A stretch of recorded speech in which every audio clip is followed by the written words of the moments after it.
Welcome to another episode of the Outdoers. Today we are joined by Brad Luttrell, co-founder and CEO of GoWild. We get a chance to talk a little hunting stories, but join us as we dive deeper into what GoWild is and how it came about. So you've been busy turkey hunting, I've been seeing lately, huh? I've been up too many days at 3 and 4 a.m. Yeah, that'll happen. I actually took my first turkey with a bow on Saturday, so that was pretty exciting. Nice work, man. Yeah, he was. Nice. Were you Uh, hunting out of a blind? we started the morning in a blind, and the turkeys didn't come back to the spot. We never saw them, and so we decided we were gonna go get in the pickup and just see if we could see them in the area because there's always turkeys in the area, and there's a couple toms strutting with a bunch of hens. So we grabbed the decoys and took off down the draw and tried to cut them off, and got set up. And my buddies started calling, and they were gobbling and drumming back at us, and after a little while, it just kind of seemed like they were kind of moving away. And I'm like, okay, the hens, they got live hens with them, obviously, so that's a little bit more appealing. So I was just like, well, I can't really talk right now, but hopefully my buddy can read my mind. And I took off down the draw and left him back there. And I had my bow and he had a shotgun. So the plan was, if I could stick one, a lot of times if there's two toms, but the other one will jump the one that's down. And so I was going to try and take the front one and then leave the back one for him. While when I thought I was ahead of him, I peeked up over the hill and I see one puffed up. So I backed down again, and the leaves are kind of crunchy. And people think I'm crazy, but when I'm making noise, I'll take my boots off for a stalk. And so I dropped my boots Yeah. and put an arrow in them so I could find him again. And I came back up the hill again, and he was puffed up, and he instantly just flattened his feathers down and looked over at me. And I'm like, well, it's now or never. So I let one fly. It was Now or 11 never. Yeah. yards, and I got a pass through on it, which is pretty You cool. crept in that close. Yeah. You spot and stalked a turkey that close. That's awesome. Yeah. No, In leaves. it was one for the books, right? Yeah, Yeah. for sure, No, dude. and That's awesome. it's my first archery turkey, but I haven't. It's 10 years ago today was the first turkey I ever shot, and I've not got one since then because I was living in an area for a while where there wasn't really any turkeys, and I just hadn't done it.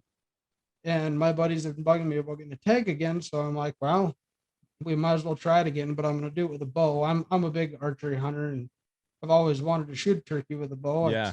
It's I see not that. easy. It's a pretty small target. It's about a 2 inch kill zone on Yeah. a turkey. It ended up Yeah. being a 9 inch Yeah. beard. That's awesome. It was a 9 inch beard, and the spurs were inch and a quarter each. So I was pretty excited about Yeah. that. That's awesome, dude. Congrats. Thank you. Congrats, man. We had a Go Wild. Um, we had like a sweepstakes hunt that was supposed to happen last year.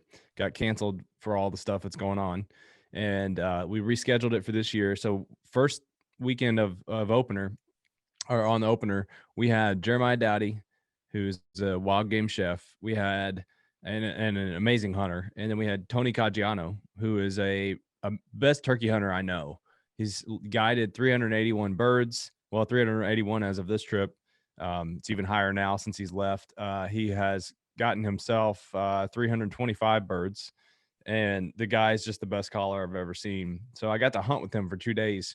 But the first day, we had 8 gobblers going off down the ridge, and it was truly morning thunder. They would roll down this ridge line, and we would have he would get 3 up 60 yards from us just over the hill. You could hear him scratching. And then over on the western side, you would hear this like gobble, gobble, gobble. It's like the raspiest turkey voice you can imagine. And those 3 would run off. And then you wouldn't hear from that one again until we would call those 3 back.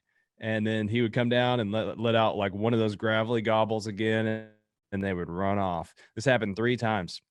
And then finally, we figured out he was still hanging out there. So we figured he had a hen, and you could hear him spitting and drumming from like almost 100 yards away. That's how big this bird was. And Tony, being the caller he is, for an hour called back and forth to this thing, and then got pretty aggressive. It was interesting. Like, I always think I'm overcalling, but then I watched Tony call, and it was like either super aggressive, and I thought he was calling too much, or I was like, dude, why are we not? You know, it was like 20 minutes. I'm like, come on, come on, come on. But I'm obviously not telling him anything because I don't have near the resume that Tony does. But he ended up calling it in with some fighting purrs, and it left the hen. I thought we would get the hen to come in with this, but he left the hen, and once he saw the decoy, he came in, and our sweepstakes winner took the shot, and he got like this giant 25-pound bird. I Oh, don't remember the spur lengths, over an inch long, and then it had a 10 or no, it had 11-inch beard on it, I think. So really, really nice bird for him. But then the next day, Tony and I went out and hunted. Absolutely nothing. I mean, there was a few gobbles, but nothing like the morning before. But it had gotten cold. It was like 10 degrees colder, and so I've been out. Sunday I went out. This was so crazy. I got up, went out, and where I hunt most of the time is like a 3/4 mile walk back to my spot. And I walked and I got almost there, and I hear techno music, and I'm not kidding you, techno music blasting through the woods. And I'm like, what in the world is going on, dude? And I've been listening to this like conspiracy podcast about all this crazy stuff in southeastern Kentucky. And there was this cult, and they listen to all this crazy music. I'm like, this is it. I'm dying to a cult out here in the middle of the woods. But I just truthfully, I assumed that it was partiers, and I'm like, there's no way they'll go to bed. Like, who parties until past sunrise? Like, I was like, they're probably right. just trying to stay up till sunrise. Never stop. I sit there and listen to 2 hours of crazy, like crazy techno music like that. And finally, I was like, dude, no turkey in his right mind is if they're still here, none of them are going to come up this hill towards this music. I was only hoping that they would flush some birds to me, but I mean, it's so loud I couldn't even hear if they had been gobbling. And they were, I think they were at least a half a mile away. After I left, I drove around. There was like 30 tents out in this field, so they just passed out with music on. Yeah, I was actually pretty excited to hear that story you just told. I'd seen you post on Go Wild about it. The little video that went with the music. That's just wild that you run into something like that in the woods, Super frustrating. right? Yeah, that's unbelievable. And you would never expect that in a million years. I was looking forward to hearing that story about the techno music in the background because Oh I my saw you gosh, post dude. it on Go Wild.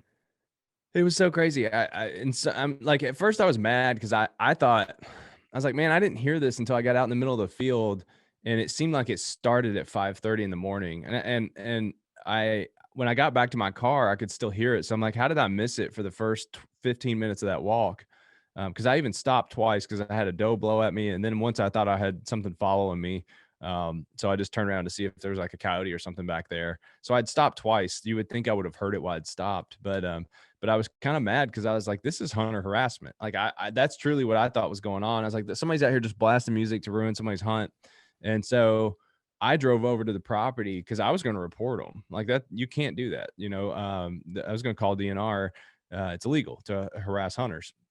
And then once I saw the party situation, I was like, man, I can't even be mad. Like, that's just somebody that's probably not hunters. They weren't thinking about ruining my hunt. They just got out and they had a fun time. They didn't drive. They were on their own property and passed out at their tent. Like, I can't be mad about that. Yeah, they ruined my hunt, and I would have rather had 4 hours of extra sleep that day. But it is what it is. And I did not go back to that property this morning because I was like, there's no any bird is flushed out of there for at least a week. Like, and with as crazy as this was, I don't know, maybe turkeys would come back, but I don't think they would have been there this morning with all that noise. They got pushed out and probably walked somewhere else, and especially with all the commotion that would have been going on with all these people there packing up that day. So I went to another spot this morning and went out to where we had roosted some birds the week before. They were still there. I had a gobbler at probably 80 yards this morning, and I thought two hens flew down and went the other direction, and then he flew to me, and I thought he was going to come to me because we had been going, like, I had him fired up, and then he walked up in the field and went back around to the hens. And then I just played cat and mouse with him for 2.5 hours this morning. No luck, but it was fun. I mean, I'm never mad if I can see birds, I can hear birds. Made a good pursuit on them. Got with the last I saw of them.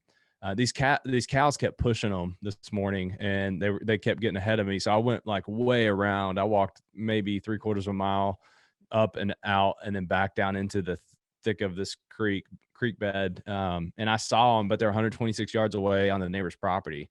And he's got 2 hens with him. It's like there's pretty much no way he's going to come back down, cross that creek, go up to me. So I left. I had to get to work. That happens.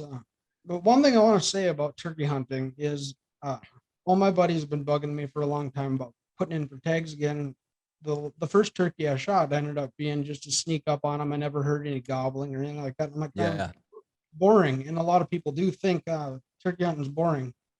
But I encourage anybody to go put in for a tag and go out in the springtime and try calling turkeys, because it is a rush when you get them Oh, fired up, dude. gobbling, and you can almost feel them when they're drumming and gobbling close to you like that. Yeah, when they're drumming, I've tried to explain that to people because people don't know they do that, and I'm like, man, you can almost feel it in your chest like bass off a speaker. It's so loud, and the bigger the bird, like Tony said, Tony was talking about how at 100 yards, if you can hear a bird, that's huge. And this bird, when it got in 10 yards from us, it felt like boom. You could Yeah. hear that hit. And most people don't know, man. They think a turkey gobble gobble gobbles. That's what most people think a turkey does. Not hunters per se, but like most people will never experience what we're talking about right now. And I've offered to take people. I'm like, look, if you'll just go with me, I won't even take a gun. If you don't want to shoot a turkey and you just want, I would like everybody to experience a turkey morning like we had that opening morning where there's 8 of them and you're getting them in and you can hear all this stuff going on. Like it is super fun. I've never hunted elk. I know a lot of people compare it to elk unless you're an elk hunter and then you say it's nothing like it.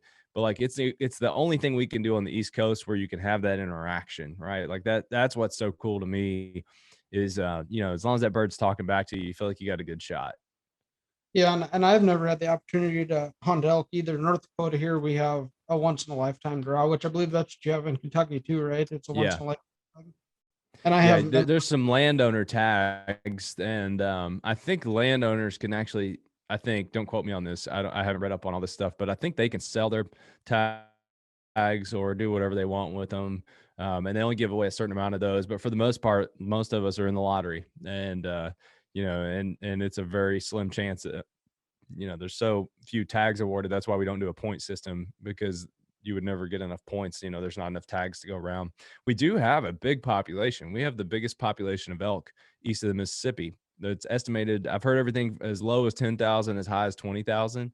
But even then, they're spread across, the eastern portion of the state, primarily concentrated down from like the most eastern tip down to the most southeastern corner, Okay. spread through there, which is like a 2.5 hour drive. I have never seen an elk in Kentucky as much as I've hunted in southeastern Kentucky, and in the I've hunted quite a bit of public land and quite a bit of private land down there. I've ran a lot of trail cameras down there, and I've never seen one on camera or anything.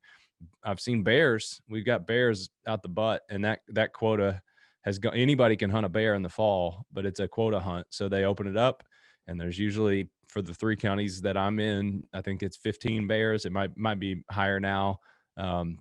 But if they meet quota that first day, the hunt's over for everybody. So, but at least you get a shot. And then if they end up, having over quota, that's fine, because you wouldn't have known. But yeah, you got to call in every night and check the quota on the rifle hunts for bear.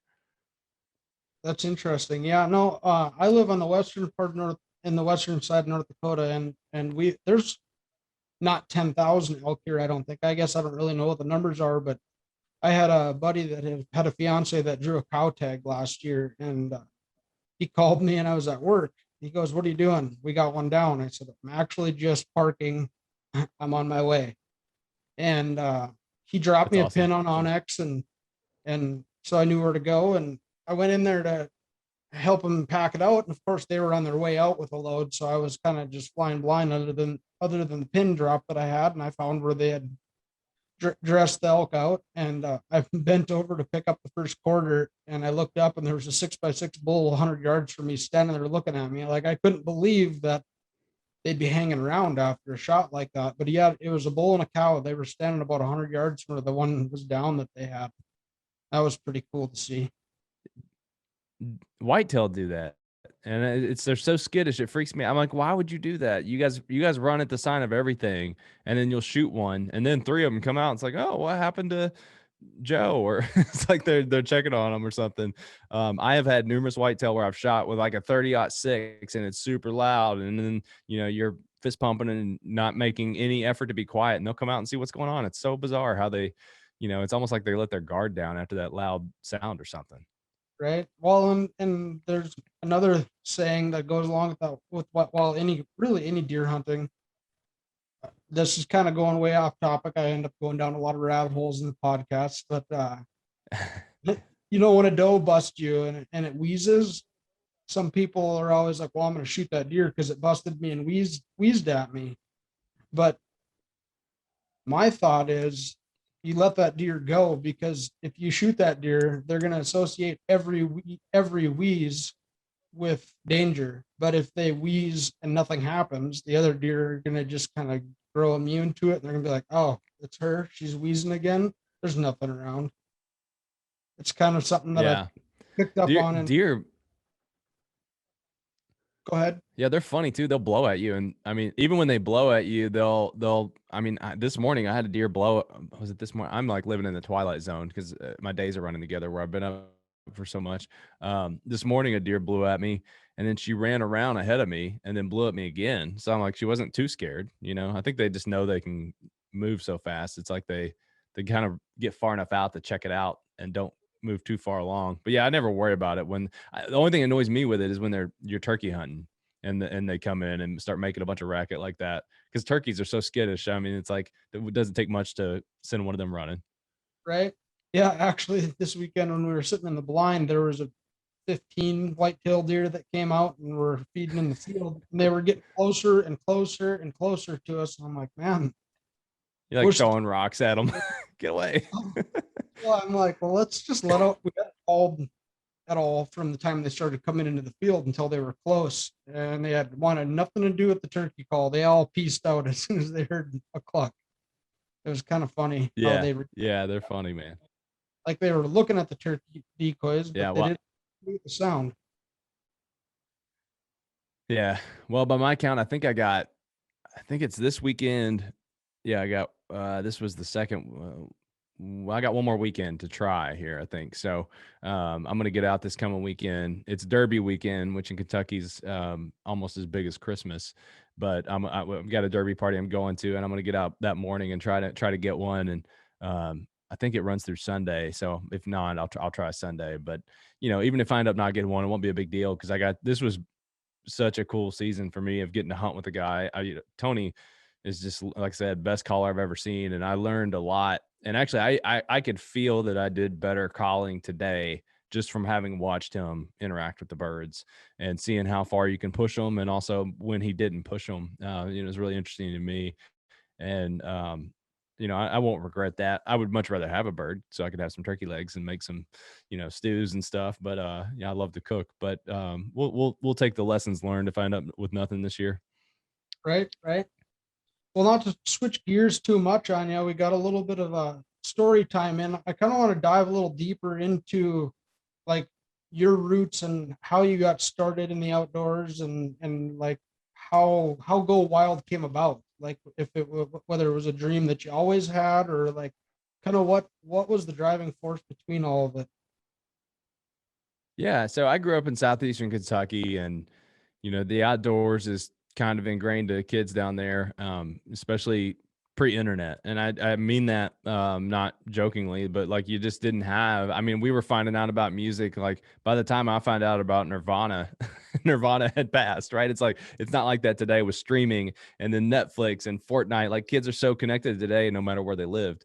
But I grew up in a lot of ways in a good way, like a pre-internet kid. Like I don't remember really playing on the internet until fourth or fifth grade, and so we got outside a ton, and a lot of that was like starting off for me was ATVs. I rode a lot of four-wheelers growing up, starting with a little 50 when I was way too young to be on something like that, crashing four-wheelers and go-karts and all that stuff, and got into, we did some camping in high school, and I fished in high school. I was terrible at it then. I'm still terrible at it now. Still like to do it though. And I hunted. My dad took me squirrel hunting as a kid, but it was never like, it was always kind of like a special event. I didn't grow up doing that a lot. My dad would take me more of shooting, or we would go, fishing or something like that, just super casual. And It was after I went to University of Kentucky, and it was after college that I started to really wanna get back, not get back into it, but just something about hunting felt more true to my roots, and I felt more connected to home. You know, I'd moved away from home and my mountains. I'm from southeastern Kentucky where the Appalachian Mountains run through, and, you know, you move up to central Kentucky, and it's just kinda rolling horse country. It's a very different landscape, even though it's only 2 hours away, and when I would go home, you know, my sister and I kinda started this Thanksgiving tradition of squirrel hunting on Thanksgiving morning when I was in college. When I was back, and you know, she's 4 years younger than me, so it was kind of a nice little reunion. We get to hang out, and that was what got me back into small game hunting. And from there, you know, I had this, you know, off and on relationship with hunting and shooting and off roading. And I basically go home, I get like 3 days of that stuff, and then I'd come back to Lexington, and I wouldn't think about it again, really. And so I go off on my career after college. I moved to Memphis as a photographer, did that for a while, working for newspapers and shooting commercial stuff for businesses and whatnot. Did not like Memphis. No insult to anybody that lives there. It just wasn't for me. And I moved to Louisville, where my then girlfriend at the time, now my wife of 11 years, you know, we got married after I moved back. But from there, I did photography for a while. And then I changed careers and got into advertising as a social media guy. And then I did PR, and then I got fired, which is a funny story. Actually, it's very related to Go Wild, because me and a guy that I had met at the agency tried to start a company together. Well, he got laid off, and they found what's called the operating agreement, which basically it was the first document of the business. And they fired me and said we were trying to steal clients. Not true at all. I later found out that they had fallen on hard times and were basically trying to cut payroll, and I was a good excuse to let go. But this kind of bonded me and this guy for life. Like, you kind of get fired together, and you got something you're like blood brothers, right? So I went off to another ad agency, and I worked as a copywriter and worked my way up to a creative director. And I was working on all this digital advertising and websites and branding. And I really liked that stuff. And I really liked being able to, you know, bring a brand to life from nothing. And I wanted to do that for myself. And I was trying to figure out what I wanted to do. And I had all kinds of ideas that I was thinking through, and I would start, you know, thinking about the business model and the business plan. And I had told my new company when I came, I said, I'm going to quit one day to go start my own company, and I want you guys to be cool with that. And they were. In fact, the CEO of that company actually invested in GoWild too, because he was so supportive of it. And so the, you know, I was going through this period of time where I was trying to learn to whitetail hunt. And this was, I guess, like 8 years ago now that I'd started that journey. And I had been hunting with a guy, and I thought I was getting better at whitetail hunting. But when I was no longer able to hunt with him, I realized that he was good at whitetail hunting. I just was, you know, walking into his pre-scouted areas, and he was telling me the times to go and where to be. And I didn't know anything. And so I tried to start learning all that stuff over again. I was hunting public land down there, and it was hard, man.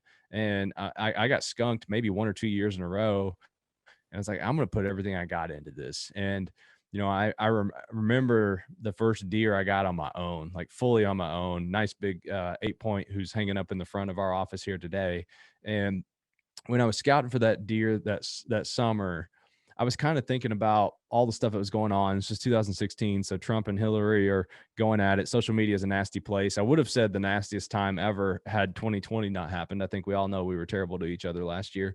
But you know, all this is going on, and I had had some personal experiences with hunter harassment and on Facebook. And I think if you're a hunter on any kind of social media platform that's not our platform, you probably have had an experience with that. Someone's probably made fun of you, or, you know, oh, you feel like a man now, and that kind of stuff. And I was like, man, what a shame that you can't share something that we're so passionate about, right? Like, so much goes into hunting and that pursuit, and it's so misunderstood, and it's such a shame that you can't share that proudly. And that was the idea that kind of made me step back. Like, it was so loud in my head. I remember walking through that field and kind of stopping and being like, why isn't there a thing like that? Like, why can't I share that? And so I started thinking about this idea for this business. And, you know, I had a baby at the time. My wife was working nights, and I would basically put the kid down at, you know, 7:30, 8 p.m. And I would stay up until 1 a.m. or 2 a.m. researching and building out a business model and a business plan, and trying to figure out how I would do this. Cause I had never built a business like this, and especially a tech company. It's very different from what people think. I mean, it's a very expensive endeavor to go down. Employees aren't cheap, and development talent's hard to find, and we're in the Midwest, so it's not like Silicon Valley where you can just walk out to a coffee shop and find 12 developers who will work for free, right? Because they want equity or something. Like, this was hard, and not that it's not hard out there. I'm just saying it was different. It was different than a lot of these tech stories you read about. But I started talking to some guys, and one of which was the guy that I got fired with, and he wanted to join in, and I got two other guys to join in, and we bootstrap built, which means we just didn't raise money. We paid for it ourselves. Literally started GoWild with $500 and over pizza in my basement. You know, my dog was there, and we all just kind of sat down and talked about what it would be and what it wouldn't be. And those really those principles that we came up with have guided us this whole time. You know, we decided up front we didn't want to be a mapping app. You know, we didn't see that being a, not that there's not nice businesses. Like, there's some really big companies that we all know. You mentioned Onyx. Onyx is a great company. They have a great product. Hunt Stand, great product. There were mapping apps that were established, and we didn't want to try to compete with that. And the other thing, that for the type of business we were building, like, I wanted something that people could use year round and that they would find joy in, even if they weren't scouting. The other thing we realized that we wanted to solve for, we didn't want to just be a hunting app or a fishing app or a hiking app. Like, we really wanted something that you could share all the time in. And I think that's one of the coolest things about Go Wild. And I think people recognize this. And that those first few swipes of the trail mix, it's our news feed, and it's based on forums you follow. And if you're coming back to this, you don't need a lot of followers or even to follow anyone to see cool content, right? Like, that the platform was built on that. And that's truly what makes us different, and it's what makes us better. And I'm biased. You can have somebody else on that's unbiased to talk about that. But I think it's what makes us better than anything else that's out there for the outdoorsman, because I can scroll through right now. If I pick up my phone, I'm going to see tons of turkeys right now because I follow turkey hunting, and everybody's loading in their turkeys, and there's all these cool stats attached to it. But I might see beekeeping, and I might see foraging, and I might see somebody cooking a beaver. Like, you never know what you're going to see. And I have learned more through that platform in the last, since we founded it until it launched that next year in 2017. I have learned more in the, what is that? We're coming up on 5 years since that first launch. And I've learned more in that 5 years than in a lifetime of trying to do this on my own. Truly, I mean, all those years, I think of, like, me struggling and reading forums of all these questions. That was another frustrating point for me. I was trying to learn at whitetail hunting, and you and I hunt very differently. I'm sure we do, because we're in such different areas of the country. And then throw in, like, Texas, those guys hunt whitetail like no one else in the country. There's no other place that's really like how you have to hunt whitetail in Texas. And so when I was reading forums on whitetail deer hunting, I would get deep into a forum on how to do something. I'm like, dude, these guys are hunting in cacti. I don't have cacti. What does they do? Like, that doesn't help me. Or whatever the situation was, right? Like, shooting houses, not a thing up here. We don't do that. It's not, most people in Kentucky are not hunting out shooting houses. So there are all these nuances. Or you get reading, and then you'd be like, these guys are talking about mule deer. These aren't whitetail. Like, there's so many nuances to it all. And so we really wanted to have a place where you could ask questions and have really rich dialogue. And so um, all of the foundations of the platform were built on how can we help people like me learn. You know, a lot of people are surprised to find out that I'm not some global hunter going to Africa and hunting out west and doing Alaska. It's like, I mean, if I had already done all that stuff, I wouldn't have the idea for the app. I was not a good hunter. That's why I had the idea for the platform. And there had been other people who had built platforms for hunters that were these, like, fantastic global hunters who travel the world, and they built it through that lens. And that's not how most people hunt. You know, there's somewhere around, the estimates are all over the place, less than 20 million, probably more than 15, right? 15 million hunters in the US.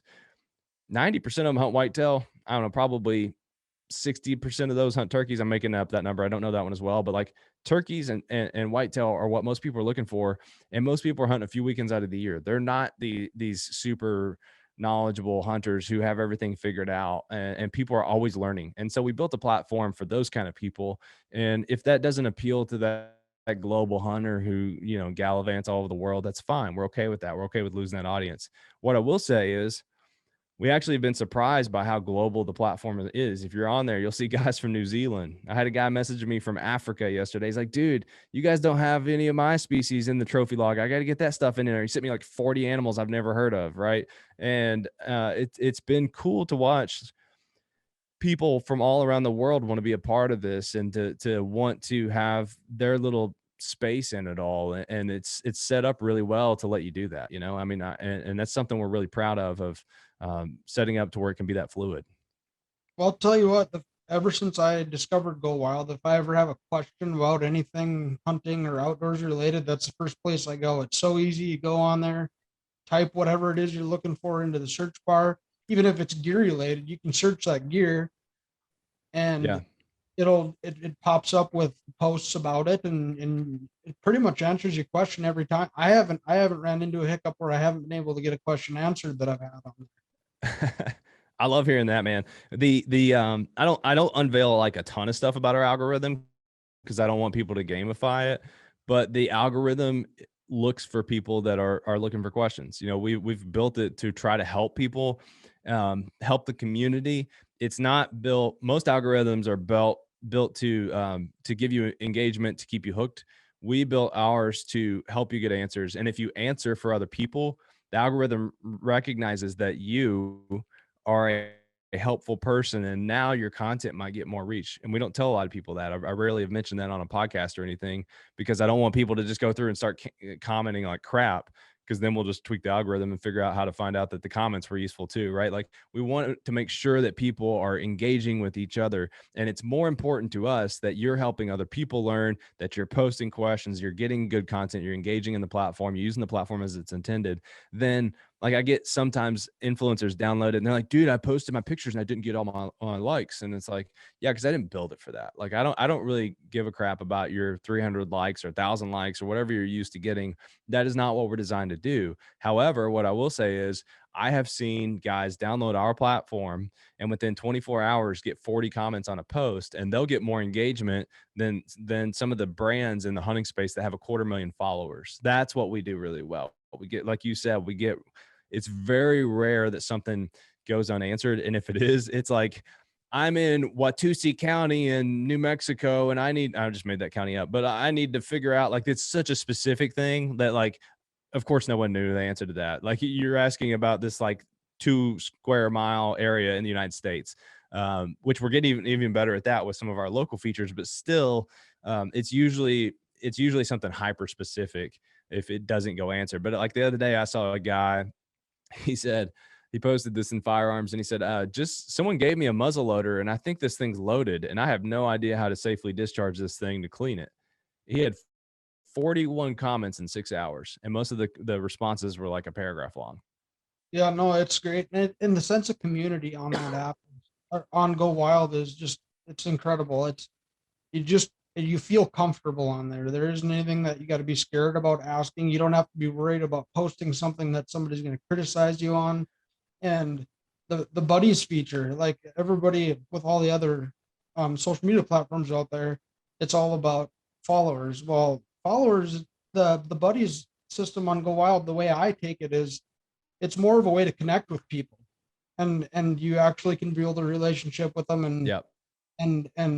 and learn things from them. There was a guy that I had Yep. seen that's a falconer on there, and I just thought it was cool, and I messaged him, and he immediately messaged me back, and we carried on a conversation about that. And there isn't too many places where you can find information about falconry. There's not that many falconers in the world. It's, I don't know what the exact number is, but there isn't very many of them. Yeah, dude, I don't either. I don't either, but that's a funny example because those guys came out of the woodwork and all of a sudden we were getting all these falconry guys. And I was like, where did these guys come from? And they're like, hey man, you need to be able to add, or you need to add this feature, you need to add blah, blah, blah. And we ended up giving them their own trail. And I just looked, there's only 100 people on that trail right now. We haven't really promoted it, but the fact is, like, if you do post or follow that, you can learn a ton about falconry from these guys. It's super interesting to watch, and I've learned a lot about watching from them too. And same with foraging. Like I watch some people, and I'm like, I've seen those things in the woods. I didn't know you could eat that. Like, there's so much stuff that you can learn just from seeing the other content. And we've done making stuff helpful and making it educational in a fun way. I don't mean that like school. I think I went to I went to school just like everybody else. I went to college and didn't do well in those scenarios. Like I'm more of a hands-on. I do really well with audiobooks and podcasts and digest better that way. And we've tried to build our platform for those kind of minds that like the interaction, like to be able to just have casual learning. Honestly, like the closest thing I can compare it to from somebody is just imagine going to deer camp with all your dad's old friends. You got all your friends there. Everybody's cool. Like, but you can learn from your dad's old friends, and you can even show them some stuff. Like hey, here, check out my OnX app. I can show you like how to map and stuff. Like everybody's contributing to the conversation, and it's not about political rants and all this crap. Like that stuff does terrible. In fact, if you post a political rant in our platform, a lot of times people, old school Go Wild members will be like, "Hey, dude, we don't do that here. Keep that off the platform. We don't even have to moderate it. People tell you." Well, and that makes it a lot easier, and it just keeps it a fun place to go. I found out about Go Wild from another podcast. Actually, it's a guy in Chandler, Arizona. He has a business called Specialized Dynamics. He builds custom rifles, and he was talking about Go Wild on his podcast. I'd never heard of it, and I'm like, I think I want to check that out. And I went on, I downloaded the app, made an account, and instantly I knew it was for me.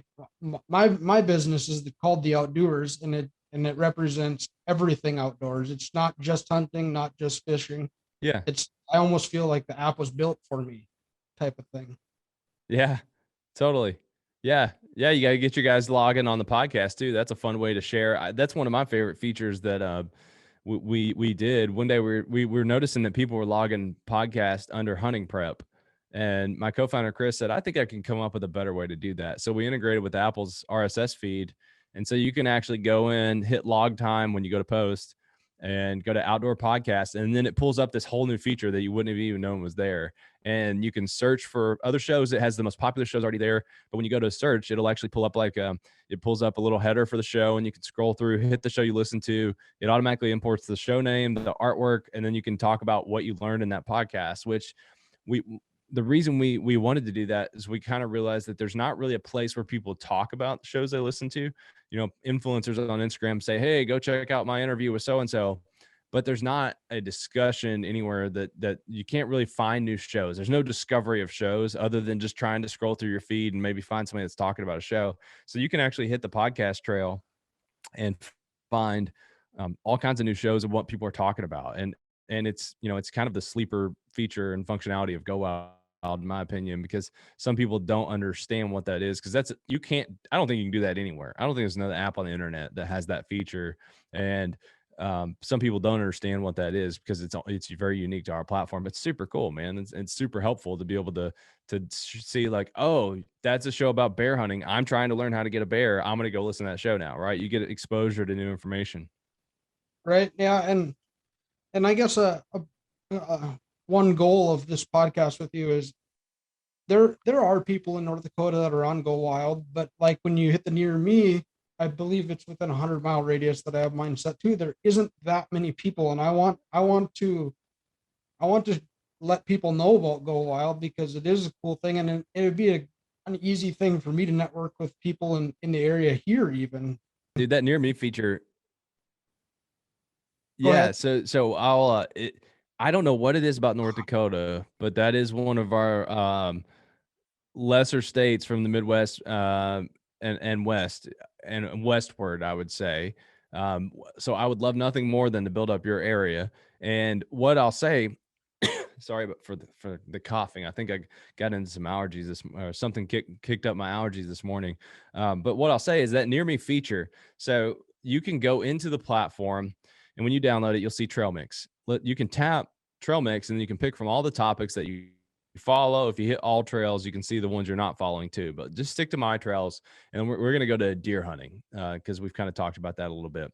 So in deer hunting, if you go over there and then hit the radar button in the top right, there's that near me button for anybody that's interested in this.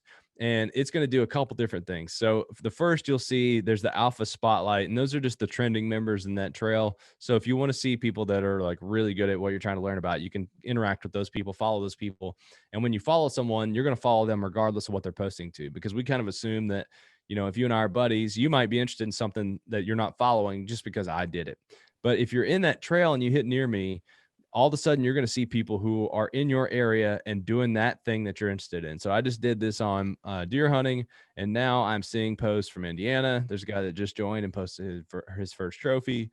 He's posting some trail camera photos. There's guys from Kentucky, Ohio, because I'm right here on the state line with. It looks at your whole state, and then it does like 150 mile radius. I can't remember what it is. Like you said, so it gives you the most relevant information. And the way I've used this a lot is coming into turkey season, coming into deer with the rut. I'll look on there and see what other people are logging and to see what the deer behavior is doing, because it gives you a really good idea. You can use mapping apps all you want, but sometimes animals don't do what they're supposed to, right? Like, oh man, it's opener and the deer aren't, the rut's not here or whatever. But you can see by looking at the logs, you'll see other people saying it seems like the rut's not here yet, or I think the rut came early, or whatever it is. You can actually start to interact with people in your area, and it's a really helpful tool. Yeah, no, and I've noticed that just by looking around on Go Wild, and the fact that there isn't that many people of what it appears to me. I don't have the numbers in front of me, but just by hitting that and scrolling, I feel like I've seen everybody that's in the radius that it brings up. And I feel like Yeah. cool to have it so where it was just endless, like, oh, I haven't seen that person post before type of deal. I just want to get the brand out Yeah. there and let people know how cool a tool it is to use. Yeah, man. I mean, we've been around for a few years now, but I have not spent like millions of dollars advertising this thing. We've been hyper focused on building a really good product. Almost all of our money has gone into building the product instead of marketing it.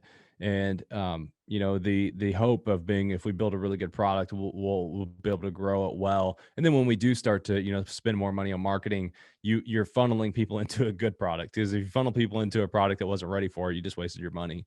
So we haven't spent a lot of resources advertising your area, but with this show here, I mean, it's gonna happen right now. This is the show. We're gonna get people on there, and we're gonna solve your problem here. We're gonna have tons of people logging on, and this is the start of it right here. But I mean, that is truly how it works. Like, we've got a cool share feature. If you've got buddies in your area, you can actually go to your profile and hit share profile, and this will let you share a unique link to you, and you can unlock. We have hats, t-shirts, there's a tack bag, there's mystery apparel. There's actually a Cabela's gift card on there right now, but we're getting ready to swap that out for a gift card to our store, because we actually sell some of that gear you were talking about now. We started doing that last fall. It's been really successful for us. So you'll start to unlock gift cards by sharing the app too. So that'll be cool. But you're getting free stuff for just telling people about something you would have told them about anyways. And we've seen a big motivation. January, we grew like 75% in 1 week after all the Capitol riots, and people started seeing I'm not making a political statement on the Capitol riots, but what happened after that was that Facebook, Twitter, a lot of these platforms started to over-regulate content that they didn't agree with. And so we started seeing Facebook groups get shut down that had like 200,000 people in them, and it was a military and tactical.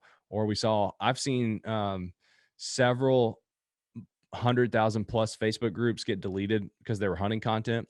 We've seen there's a massive saltwater fishing group that we're aware of that is having content deleted, which is kind of like a precursor to having your group deleted. And so all these groups were kind of just fed up with it. So we started growing.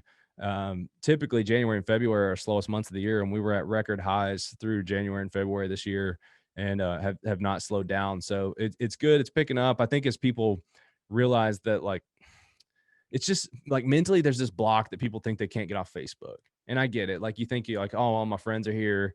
I got to be able to see baby updates and stuff. I've been there. I deleted it. I deleted my Facebook account like 3 or 4 years ago. And it's interesting what happens is, the people that you would have kept in touch with there, all of a sudden you're texting them more, or you're calling them, or you're actually hanging out with them, and those relationships get more meaningful, and all the crap goes away. I think most people would be shocked at like how much the platform doesn't bring them joy. That for me, that was why I deleted my Instagram app in October, and I stayed off of it for 90 days. And I actually never reinstalled the app. I post every now and then from the web browser, but these platforms, they got hooks in us, man. They think we have to be there, but we don't. And I think we offer a good alternative for people that want to see content that's related to something they like. You can have your buddies there. You can keep in touch with them there. And my hope is I don't really measure. We don't really get that into measuring how long you're on the app. That's not a metric we value a lot.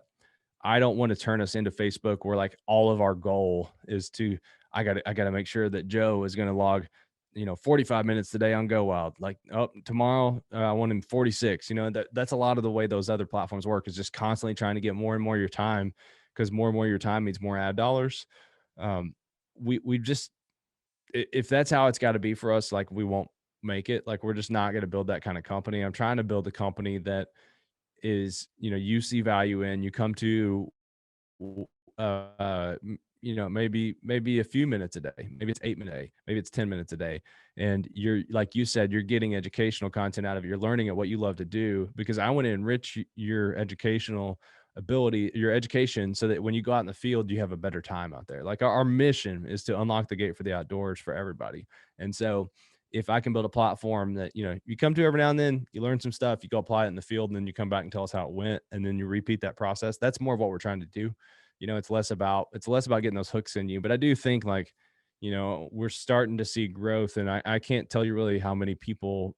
I was just looking at my messages before I hopped on here.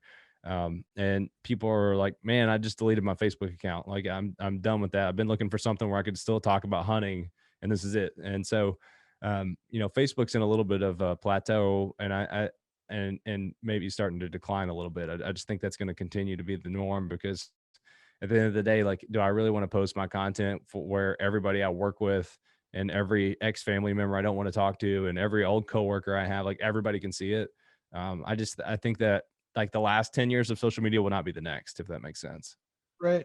And going into the advertising deal, like, something that popped into my head when I first discovered Go Wild, thinking business wise, is how in the world do you get get people to how do you get people on the app? Like, it's something that has no followers, nobody's in it. Like, how do you go about, just, that's diving really deep, but like, how do you go about tackling that? Yeah, and I mean, dude, I'll be 100% transparent on it. We run ads on Facebook and Instagram primarily to get downloads, because the most effective way to tell people that there's an alternative to the social media they're on is to go to that social media platform. That has been 100% the most effective way we found to advertise. And it's funny, because it's so effective that our ads, when we run this one particular ad, it's a duck hunting ad we have, and it talks about how social media is not friendly to hunters and people like us. And I can tell, because there's an onboarding message that goes out for me. Anybody that signs up will get it. That one's automated, but if you reply back, it goes to me and I respond to you. So I get to see all these messages coming from literally tens of thousands of people coming through.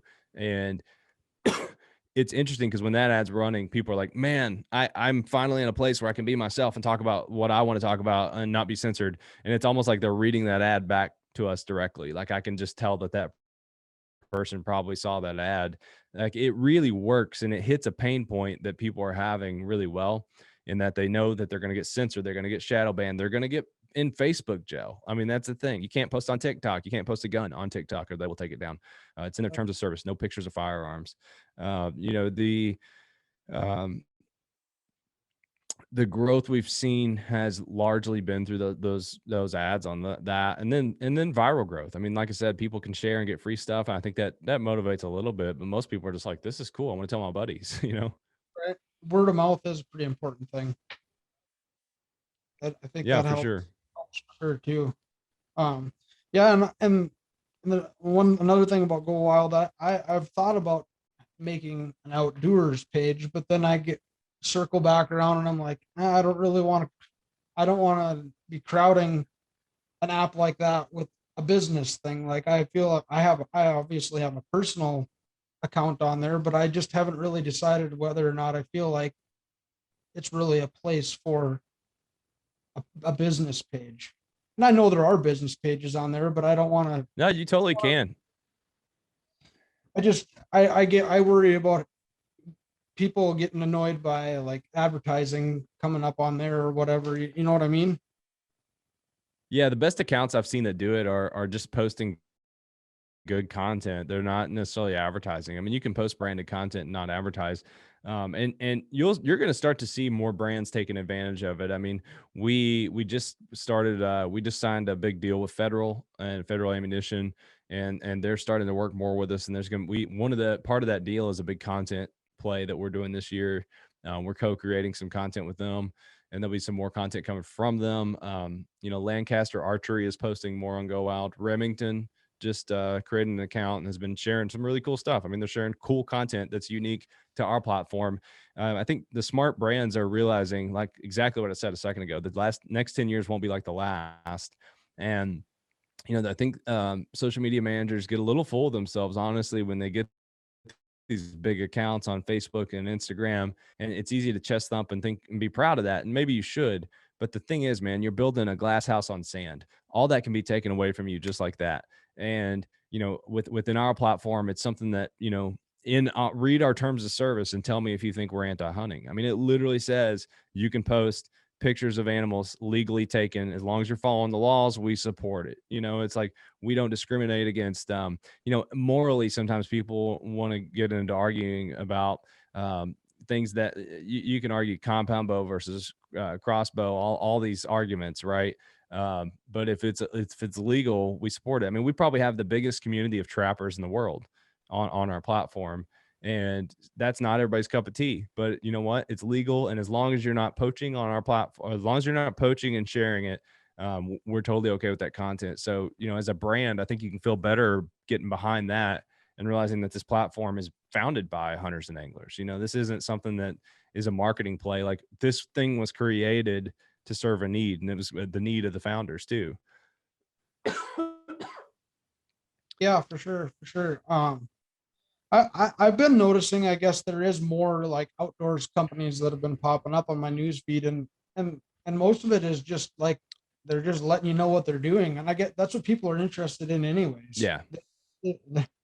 And it's kind of Yeah. cool. It shows like you talked about earlier, not everybody travels the world hunting. So well, most of us get to go out on the weekends, and that's about it. Maybe there's weekday here and there when we can go out, but it doesn't happen all the time. Right. That's kind of a cool thing to be Yeah, able man, to totally. And I mean, you know, go yeah, ahead. and the brands have picked up on that, and I tell brands all the time, like, don't come in here being salesy. Our audience has no appetite for it. They're not going to engage with your stuff. I mean, if you come in and ask questions, though, like there's a fishing rod company that pops up, and they'll get really active for a little while they're trying to do some research. They'll ask some questions, and they're trying to learn from the audience because they know it's a really engaged audience, and that stuff does great, and that's what the platform's for. It doesn't matter if you're a person or a brand. You can learn on GoWild. Brands that are posting and asking questions for things that they want to understand better of the customer. That's what we like to see. I don't necessarily. I mean, everybody's got to make money, so like I don't care to every now and then you'll see like get 10% off with code GoWild or whatever that people are posting on there. I like that they saw the value to create those codes and to share with our platform. I don't want to see us become the Macy's of the outdoors where it's like everybody's logging through our app to find discount codes. That's not what we created it for. But some of that stuff every now and then it's fine because it shows that the brands are seeing value in the audience. They want to be there, and that's the sign of a healthy community. The end of the day, the community does have to monetize, or we can't scale the business if we're not making money. Right. But a lot of those brands are just like you talked about. They're making pages and they're just sharing. And I would encourage you to try it. If you, I think we have this on Android. I know on the iPhone you can switch back and forth between accounts. It's super easy. I Once was you have two actually of them, you gonna can ask you log about, in. oh, sorry. I was actually going to ask you about that. Yeah. I have an iPhone, so and yeah, and you can switch back and forth between a personal and a business account or whatever, or another account. Yeah. Yeah. You'll just make your account and then create your new account. And then when you're logged into either one, you can go to your profile, hit the settings button, and it'll say add account, I think is what it says. Sure, sure. Yeah, and then kind of jumping back a little bit, you talk about the automated message that everybody gets when they join, and I haven't been doing a podcast for a real long time, and I think I kind of got spoiled right off the bat. There was a couple of guys that have pretty big reach that I just ended up happening to talk to, and they were like I was like, well, I should ask them if they want to go on a podcast. They're probably not going to, but they were like, heck yeah, I'm gonna jump on. But Well, then definitely not going to if you don't ask. there, there's also been other people that I've sent a message to about coming on a podcast, and there's no response. So I gotta commend you for that. Yeah. Getting back to the people, that's pretty cool. Yeah, That's man. pretty. If I didn't respond to you, it literally is an accident because I mean, sometimes it gets up. You know, I try to stay on top of it because when it hits like over 100 and you got to sit down and respond to 100 DMs, that's a lot. So I try to like hit a few throughout the day. Lunchtime, I'm like DMing people. Got 5 minutes before a meeting, I'm DMing people. But I literally will respond to anything that people. I mean, even if it's hate mail, you know, if it's people telling me that something's broken, I'm like, cool. I just logged that. Thanks for telling me. I just logged that with our team and we're going to look into it. Doesn't mean we'll fix it tomorrow. That's not how this works. But, you know, we are super receptive to feedback. And a lot of people do mention like, holy crap, I've never had a social media company reach out to see how I'm actually doing. And those are real people. It's me. If you're hearing from Chris, that's really Chris. I can't remember if Erica has a message that goes out or not anymore, but you can literally message anybody on our team. You know, they're all I think even on the search, when you go to search, you can see the Go Wild team members there. It'll actually show you who is on the Go Wild team. You know, we're not trying to hide. It was one of the things we decided in my basement that we were going to be a company that has a face. So yeah, you can go in and see all of the team members there and talk and interact with them, and they're all pretty good about responding. You know. No, I think that's a pretty cool thing that it's not like anything else out there where you feel like you're talking to a machine or something. If you have an issue or anything, you guys are pretty good about getting back pretty quick, really. The first time I messaged you, it wasn't very long and you'd messaged me back. I thought that was a pretty cool thing. Yeah, I try not to let my stuff sit. Usually, I try not to let my stuff sit for longer than 48 hours, and that's a long stretch. And that's only if I got like, you know, like if we were just on Fox News's homepage yesterday, and I'm getting a lot of DMs because people found the app that way. Like if something happens like that, and I'll get a couple hundred built up, then it might take me 2 days, but like I will not let you sit for very long. You know, you're going to hear back from us. No, that's awesome. It makes people feel real, I guess. I don't know how else to describe it. It's just cool being able to get an answer back and not just oh, that person's nobody and you're not going to get an answer type of thing. You know what I mean? Oh, dude, and people are real. Like that's the thing. People are real, and this is a company that we built for other people. And I'm not going to tell people to buzz off. You know, whenever the day that we get that big, and I don't care about what people think of our product, like I'm going to quit. For sure. That'll be the day I quit and hand it off to somebody else. I just really care about the feel. It's like the falconry guys, dude. There's 100 of them in a trail, and I don't care. We're not going to take that away from those guys because they really like it, and I like that they like it. You know, we gave those guys a place when nobody else would, and it's just like the trappers, man. Even on Instagram with other hunters, trappers get trolled. But now on Go Wild, if you don't want to follow trapping, unfollow it. But if you do like it, you know, you've got tens of thousands. I don't know what it's up to, but tens of thousands of people who can nerd out with you on, you know, whatever type of trap you use for that beaver or whatever, you know, you were chasing, and nobody's going to judge you, you know. That's what's cool is you can just talk openly about this stuff. No, and that falconry deal, that guy that I ended up chatting with a little bit, it was like the second message he sent me. He sent me his phone number and told me to call anytime if I ever had any questions or whatever. That just That's awesome. so cool. Like it's a community, a very tight knit community, Yeah, that's awesome. and it's and Yeah, it it's is. Most, I mean, honestly, man, a lot of our members say that they're like, man, this is family. You know, a lot of them have gotten to be such good friends. I've seen people drive like multiple states to go hunt with other Go Wild members that they met, and people reciprocate that back, like, hey, come hunt with me anytime, come fish with me anytime, and it's you know, the number of people that I've met along this journey that have offered to let me come and hunt or fish with them. And it's not because I'm the founder of Go Wild, it's because they're good people and I've built a relationship with them. You know, it's if you approach it that way, there's really sky's the limit on how far you can unlock it. You know, and I mean, you can learn about hunting in New Zealand or Australia or Alaska, fishing Alaska, fishing saltwater. If you want to get fish, you got the best idea for that.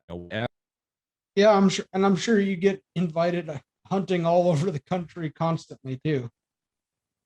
Yeah, I mean, there's a lot of that. People download the app and they like it, and they'll. I wish I could do the trips that kind of make it to our team, and our team sometimes gives me grief because they're like, dude, let's go fishing with so and so up in Michigan, or we get those kind of offers, and I wish we could, but at the end of the day, like we're still a tech company and we're still a growing startup, and people a lot of times assume that I probably do just hunt and fish all the time, and I'm like, man, honestly, if you want to hunt and fish all the time, don't start an outdoor tech company because this definitely demands a lot of time, and the while a lot of opportunities become present, we are a team of a dozen or so that's trying to make this thing happen, and we're up against companies like Facebook that have 50,000 employees. So it does demand a lot of your time, and unfortunately, we haven't been able to capitalize on as many of those offers. However, GoWild has taken me to like I did get to go fish in Alaska with this deal. I've been down to Texas. I've gotten to do some really cool stuff and,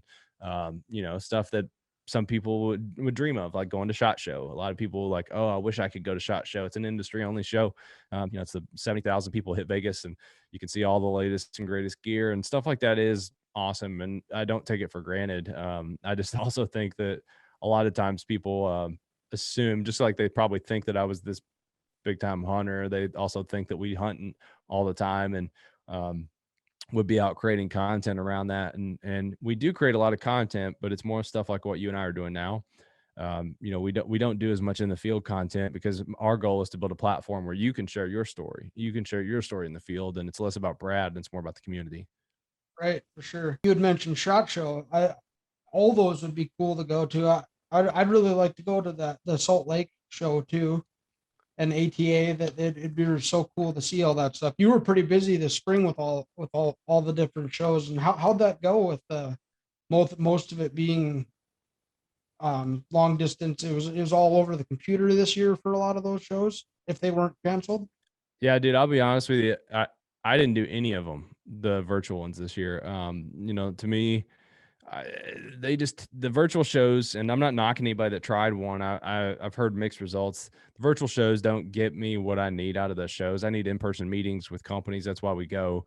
And the people just aren't as receptive to those cold emails like on stuff like that. I mean, we've tried a couple. My head of business development here push that. And, he's been to a bunch of them, and I'm not going to call any show out specifically that underperformed, but some of them shockingly underperformed. Some did okay. There's some of it did, but you look forward to these shows returning in 2022. I think the NRA show was the only big show that got canceled because it's in April. Everything else had happened by late February. The shows were already starting to wind down. Now, maybe some of the Western shows, I think maybe Sheep Show or I can't remember what happened with those, but your SHOT, your ATA, we had already been to those. The Great American Outdoor Show, we went to that one, which is more of a consumer show. I don't know that we'll go back to that one. It's not really a fit for what we need in terms of meeting with brands. If you're a consumer, that's an awesome show. It's insane how much stuff is there. You could spend 2 days walking through that show and never see everything. In fact, if you want to go to like a SHOT Show-esque show, there are a lot of the big booths there that are similar. You still aren't going to see the full scale of like 6 hours booth at SHOT Show is the most amazing thing. It looks like a Tesla store. I mean, it's huge. They've got like this veranda that it's like a 2-story setup. It's probably 150 yards long. It's insane. They don't have that at the Great American Outdoor Show. That's a SHOT experience. You got to be at SHOT to see that. And the videos I've seen don't do it justice. It just cannot be filmed. It's so big. But in general, there are very few virtual events that I've found to be, really as good as the actual show. I'm involved in the Professional Outdoor Media Association, and that show did well. I think we did better than a lot of the other organizations at hosting meaningful content.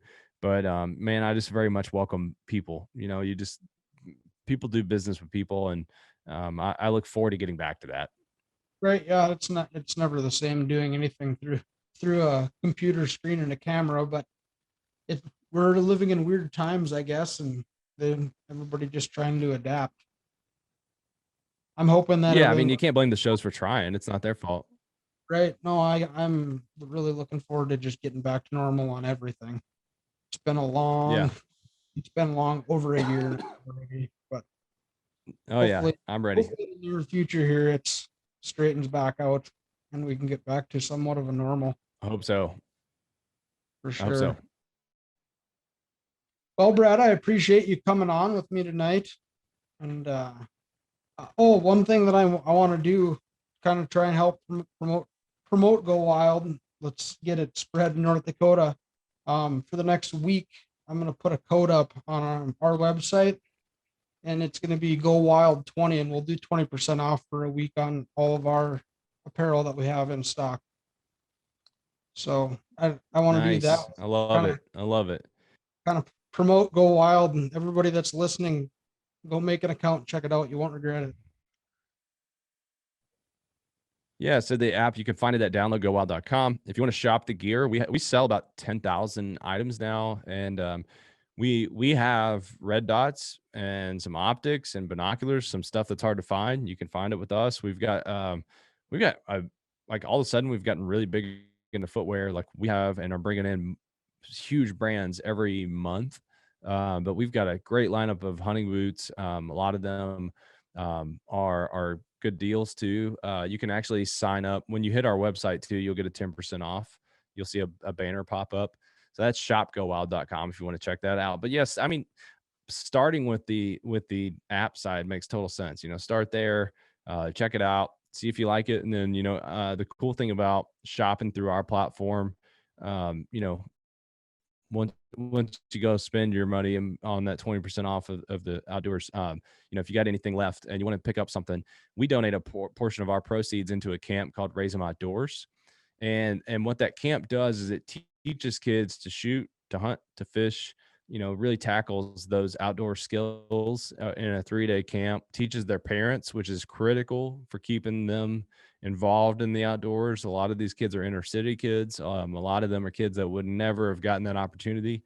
And so, you can feel good about not only supporting the app because you heard Brad on a podcast and he didn't seem too bad. But if you really want to get behind a business, like I think that's one of the coolest things we do is, we're really donating a portion of our profits, 1% of our proceeds back into that camp. And, we've continued to be one of the biggest supporters of that camp and one of the biggest donors because of efforts like the shopping and our own commitments. We were donating before we even had that gear feature. So check it out. If you decide to buy anything, you're going to help that camp. You can feel good about the process. Prices are always competitive. So, and it's free shipping. Can't beat that. Heck yeah. And they can, anybody that wants to find you, it's pretty much just Go Wild. It sounds like, right? You don't have Facebook or Instagram anymore. I mean, I'm on Instagram. I literally will not accept your follow request at this point because I'm like pretty much posting there for family and friends. I don't want followers on Instagram, so nothing against anybody here. I am happy to interact with people on LinkedIn. I'm actually really active on LinkedIn and Go Wild. LinkedIn's more of my business updates. I mean, it definitely cross pollinates. I try not to just generically crank out content on the same crap on both platforms. LinkedIn, I'm sharing a lot about the back end of the company. So kind of behind the scenes stuff of what it's like to be running the startup. And a lot of that stuff makes it on my Go Out account too. And then on both accounts, I'm sharing, some of those stories. Go Out, I'm sharing a lot of my hunting stories. Both of them I share. I read a lot, share a lot of books that I find interesting and that kind of stuff. So I welcome anybody to find me on there. I'm not hard to find on either one. If you download Go Out, you're going to get a message from me within 24 hours. So you can just follow me after that. And let me know if you heard about the platform through this podcast. I do a lot of these things. It's always fun to hear where people found out about us. For sure, for sure. And you can find us on Facebook and Instagram at the Outdoors. Probably Go Wild very soon. That'll be the Outdoors as well, as long as Yeah. it isn't already taken. And our website is No, you'll be able to www. get it. For sure. Our website is www.theoutdoers.com, and go on and use the code and let Brad know when you when you go and go wild, and that you've heard about it through us, and you definitely won't regret it for sure. I didn't regret it. I was pretty happy when I got on there and found out what it was all about. Thanks again, Brad. We'll talk to you Yeah, later. dude. Thanks so much for having me. Yeah, man. Thanks for thanks for having me. This was great. I appreciate it. No problem. Thank you. Bye bye. Man, what an exciting podcast that was. Be sure to check out our YouTube page at Get Outdoers. And remember, go check out Go Wild. You won't regret it. Until next time, I'm your host, Jacob Krause, signing off.